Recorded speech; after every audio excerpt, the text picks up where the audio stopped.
Welcome back to the deep dive. We have a really interesting stack of documents today, and I kind of want to start with a question about trust. When you're shopping online, you know, looking at product reviews, how do you react when you see a perfect score? Suspicion, immediately. Right. 100%. If I see a product with a 10 out of 10, my first thought is that the reviews are botted or bought or just plain fake. Nothing is perfect. There's always a flaw. Well, it's actually human nature to look for the flaws. I mean, we usually hunt for the one-star reviews first, don't we? Just to see what the catastrophic failure mode is. Yes. You want to know the worst case scenario before you buy. Exactly. But today, we're looking at a unicorn. We're unpacking a piece of equipment that somehow managed to hit a perfect 10 out of 10 in the best reviews guide for 2026. And it also swept the best garden picks consumer survey. Pun intended, I'm sure. We are talking about the Turf Power Sweep. And to be clear, right off the bat, this isn't some general purpose tool. This is very, very specifically the original #1 battery-powered solution for artificial grass. Which I think brings us to the first big misconception we need to clear up. For a lot of people, maybe even some listening right now, artificial grass sounds like the ultimate set it and forget it hack. That's the marketing pitch, for sure. You install it, you sell your lawnmower, and you never do yard work again. But the reality is, well, it's very different. If you actually own artificial turf, you know it is not maintenance-free. It's basically an outdoor carpet. An outdoor carpet that lives under pine trees, gets rained on, and has dogs running all over it. Precisely. It doesn't grow, so you don't mow it, but it accumulates. You get dust, leaves, pine needles, pet hair, and unlike a concrete patio where you can just hose it off, this debris gets trapped in there. So our mission today is to understand how this specific tool, the Turf Power Sweep, has climbed to that #1 ranking in the USA. We're going to look at the engineering claims, specifically around the torque and the bristle technology, and see if a battery-powered tool can really replace the old gas guzzlers. It's a classic case study in what we call the power paradigm shift. We're seeing battery tech trying to push into territory that was, for decades, exclusively held by gas engines. So whether you're prepping your yard for spring and just dreading the cleanup, or you're just curious about how landscaping tech is evolving to be cleaner and safer, stick with us. We're going to see if the hardware actually earns that perfect score. Let's dive into the specs. Okay, I want to start with the biggest claim in the stack. Yeah. This comes directly from their promotional video transcript. They state, and it feels like it's in bold letters, that the Turf Power Sweep delivers the same torque as gas-powered competitors. That is a very bold statement. Usually there's an asterisk next to a claim like that. It surprised me. When I think of battery-powered garden tools, I think convenient, quiet, maybe lightweight, but same torque as gas. You always expect a drop-off. You expect the motor to bog down when things get tough. Historically, you'd be absolutely right. For a long time, we were dealing with 18-volt or maybe even 24-volt systems. Those are fine for a drill or a light leaf blower. Yeah. But they just lack the electrical pressure, which is voltage, to push through heavy resistance. But here we're looking at a 40-volt battery system. Right. And 40 volts is often considered the threshold for heavy duty in the handheld market. So when they say it matches gas torque, they aren't talking about top speed. They're talking about rotational force under load. Okay, break that down for us. Why does torque matter more than speed here? Well, think about sweeping a patio. That's low resistance. You're just dusting the surface. But artificial turf, it creates friction. You're trying to drag brush through thousands of little plastic blades that are designed to stand up and resist you.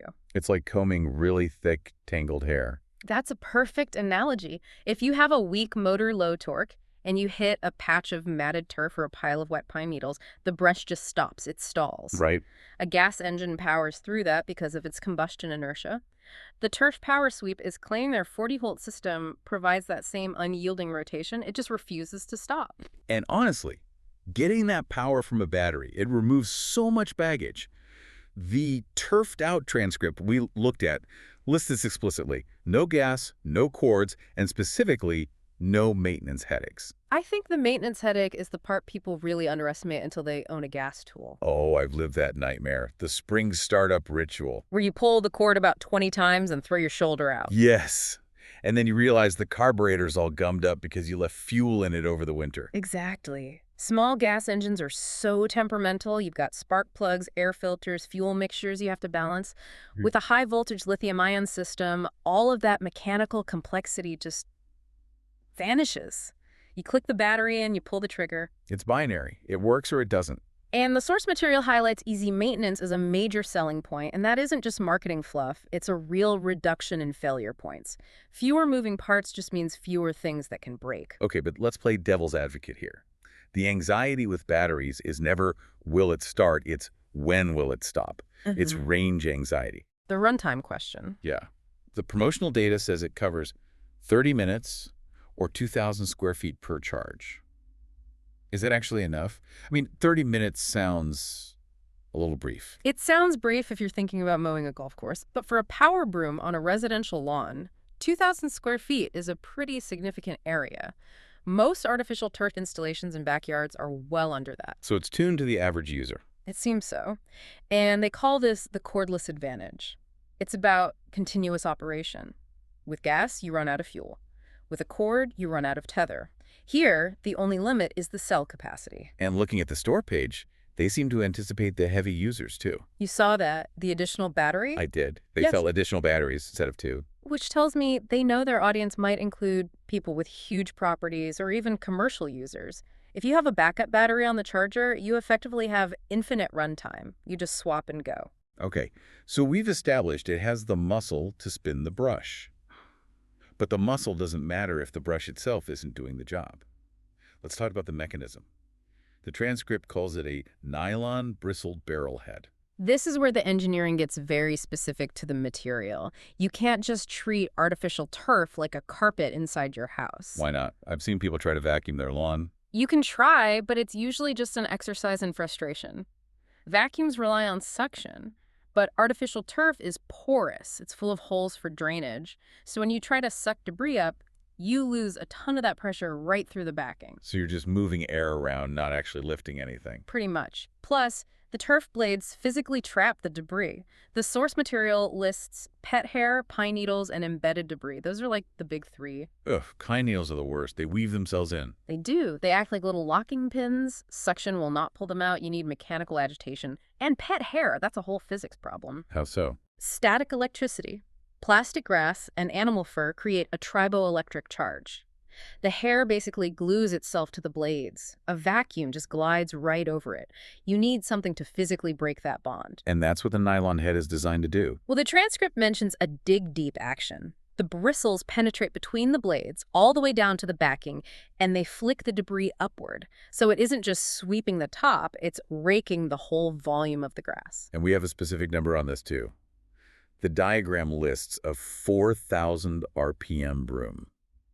4,000 RPM. That is aggressive. That's what, like 60 times a second? Roughly, yes. That high speed generates the kinetic energy needed to overcome that static cling and launch heavy debris, like wet pine needles, up into the hopper. It's also what allows it to comb the grass. Combing is an interesting word, because one of the biggest complaints about turf is that it gets all matted down. Traffic paths. Yeah. Where the dog runs or where the kids play, the grass just lays flat and it looks fake. This power sweep isn't just cleaning, it's refluffing, it's standing the blades back up. But not all turf is the same height, right? I see the diagram points out 5 adjustable height settings. Yeah. Is that actually critical? Oh, it's absolutely critical. If you don't have height adjustment, you're basically flying blind. Explain that. Well, if you have a short, like a putting green style turf, and you set the brush too low, you're just grinding the backing, you're overworking the motor, and you could even damage the turf itself. And if it's too high on long grass? You're just tickling the tips. You're not getting that debris that's deep down. The adjustability lets you dial it in so the bristles just barely kiss the backing material. That is the sweet spot for the dig deep action they advertise. Which brings us to where all that debris goes. And this is the feature that really caught my eye because looking at the comparison chart, the competitors, the roll and comb and green sweep, are listed as having no built-in collection bag. That is a massive differentiator. In fact, I would argue it's one of the main reasons for that #1 ranking. Because without a bag, Yeah. what are you doing? You're using a motorized broom to make a pile. You're just moving the dirt from the middle of the yard to the edge of the yard. And then you have to get a shovel and a bag and pick it all up manually? Exactly. It's a 2-step process. And if it's windy, you're just blowing dust back onto the part you just cleaned. It kind of defeats the purpose of a power tool if you still have to do manual labor at the end. The Turf Power Sweep has a large 10.6-gallon collection bag. The source calls it a 2-in-1 system. Meaning it agitates and captures at the same time. And 10.6 gallons is a lot of volume. That's like a large kitchen trash bag worth of pine needles. So you aren't stopping every 30 seconds to empty it. No. It allows for flow. You can get into a rhythm. The comparison chart also notes the setup time for the turf power sweep is minimal, whereas the competitors take 5 to 10 minutes. I was wondering about that. Is that setup time just about the bag? It likely refers to the whole assembly. I mean, the turf power sweep mentions folding handles, so it's designed to be grabbed from the shed, unfolded, click the battery in, and go. The competitors, especially if they're corded, require unspooling, finding an outlet. It just adds friction to the experience. You mentioned corded again. I want to pull up this comparison chart properly because this is where the data gets really, really stark. We're comparing the turf power sweep directly against the roll and comb and green sweep. This chart is the smoking gun for why it's winning the market. The first row that just jumps out at me is trip hazard. The turf power sweep is rated none. The competitors are rated high risk. That sounds dramatic, but think about the environment. You're walking backwards and forwards, often in patterns. If you're tethered to a wall by 100 feet of extension cord, you are constantly managing that line. You're flicking it over bushes, making sure it doesn't knock over the patio furniture. And you're trying not to step on it or trick over it. It completely changes the way you move. You are physically limited. The chart calls that range of motion. The battery unit is unlimited, while the others are limited by cord. Imagine you have a big backyard. If your outlet is on the patio, you might not even reach the back fence. You'd have to daisy chain extension cords, which drops voltage and can be super unsafe. With this, you can walk to the end of the driveway, the sidewalk. It doesn't matter. But here's one that actually made me gasp a little. The electrical safety and use in any weather rose. This is the critical safety argument. The competitors are rated risk in wet and risky. The turf power sweep is rated maximum safety and yes, safer. We have to talk about the physics of electricity for a second. We do. Turf is outside. It gets wet. Even if it hasn't rained, the thatch layer often holds moisture. Or maybe you just wash the turf down. So the ground is conductive. Exactly. Now you take a corded tool that's carrying 110 or 220 volts of alternating current, AC, directly from the grid. If that extension cord has a tiny nick in the rubber, which happens all the time from dragging it on concrete, and it drags through a wet patch. That is a shock hazard. That is a potentially lethal shock hazard. AC power grabs you, it causes muscle contractions you can't let go. And the battery system. It's a 40-volt direct current, or a DC system. It is completely self-contained. There is no path to ground through you. Even if you drop the battery in a puddle, the risk to the user is basically non-existent compared to mains power.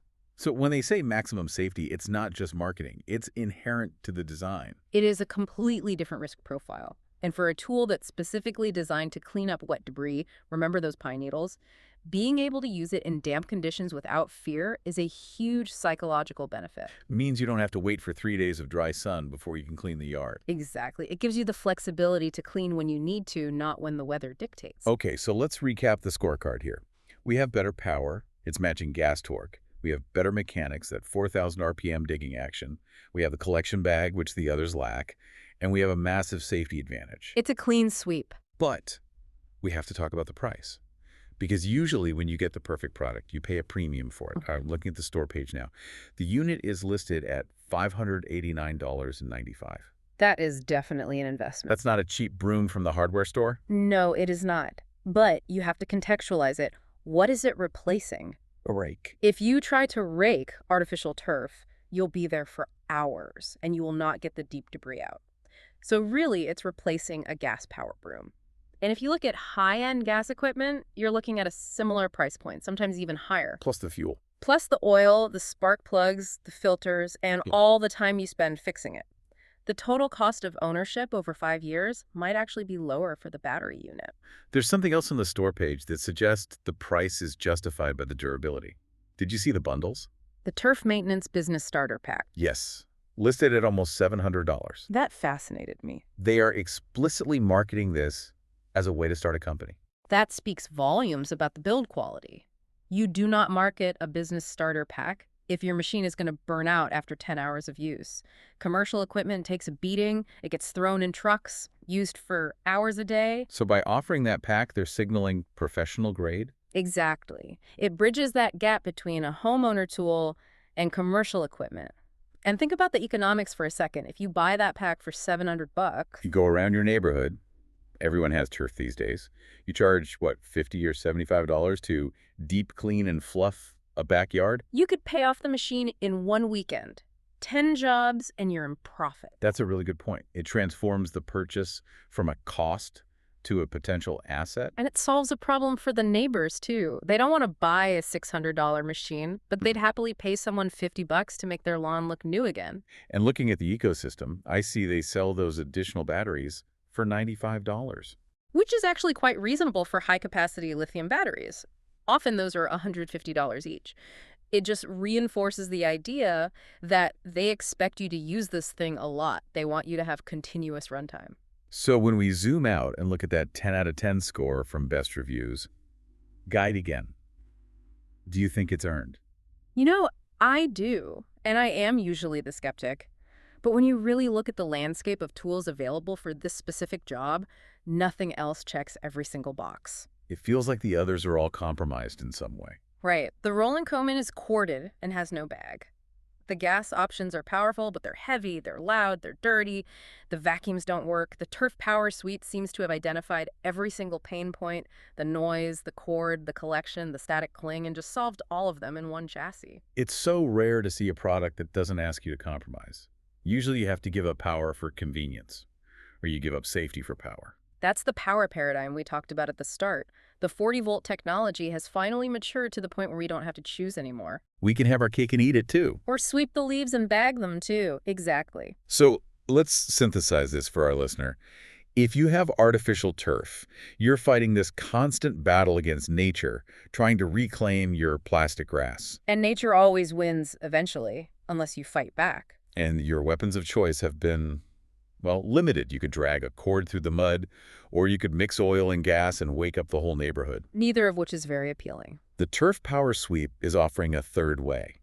It mimics the torque of gas, it exceeds the safety of electric, and it actually collects the mess. It effectively corners the market by making the alternatives look obsolete.